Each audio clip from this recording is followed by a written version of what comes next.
श्री स्वामी समर्थ. सुप्रभात तुम्हाला सगळ्यांना. आता माघ महिना लागलाय ना आजपासून, तर वातावरण हे असंच राहतं.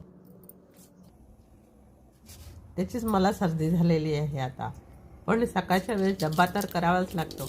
काकांना म्हटलं तुम्ही मला पटकन भाजी चिरून द्या आणि मी इकडे कणिक वगैरे मळून घेते. ह्या डीमार्टमधून मी 2 कढया आणलेल्या आहेत. एक छोटी आणि मोठी साईज आणली थोडीशी. ही छोटी आहे पण एकदम छोटी नाही. याच्यात चांगली अर्धा किलोची वगैरे भाजी छान होते. आणि ही कढई थोडी मोठी आहे, म्हणजे तळण्यासाठी वगैरे चांगली आहे ती. तर मी आता ह्या दोन्ही कढया गॅसवर ठेवते आणि एकात भात फोडणीला घालते आणि एकामध्ये भाजी करून घेते. एका वेळेस दोन्ही कामं होऊन जाते माझं. मटारचा सीझन आहे तर प्रत्येक भाजीत मटार असतात. म्हणजे ज्या कोबीमध्ये, पत्ताकोबीमध्ये, बटाट्यामध्ये आपण मटार टाकतो. भातामध्ये शेंगा बाजारात आहे तोपर्यंत टाकून घ्यायच्या. टमाटरचा भातही परतून झालेला आहे आणि भाजी पण फोडणीला घालून झालेली आहे. आता फक्त पोळ्या करायच्या आहेत. भाजी पण तयार आहे.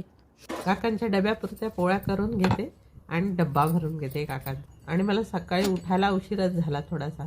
काकांना म्हटलं तुम्ही हे बटाटे कांदे चिरा, तोपर्यंत मी कणिक मळून ठेवते आणि भात रात्रीचा भरपूर शिल्लक आहे, तोच मी फोडणीला घालून देते तुम्हाला डब्यामध्ये. मी 2 दिवस घरी नव्हते ना, त्यामुळे काकांना काही भाजी आणायला सांगितली नाही. मग घरामध्ये होती तीच कोबी आणि बटाटे कांदे तर आहेत. तर कोबी होती आणि त्या कोबी बटाट्याची मग मी भाजी केली डब्यासाठी.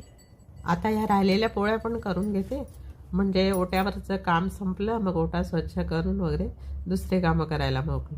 चला आता माझं ओट्यावरचं काम झालेलं आहे. पुन्हा भेटू पुढच्या व्हिडिओमध्ये.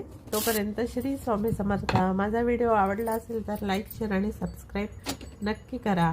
पुन्हा भेटू पुढच्या व्हिडिओमध्ये.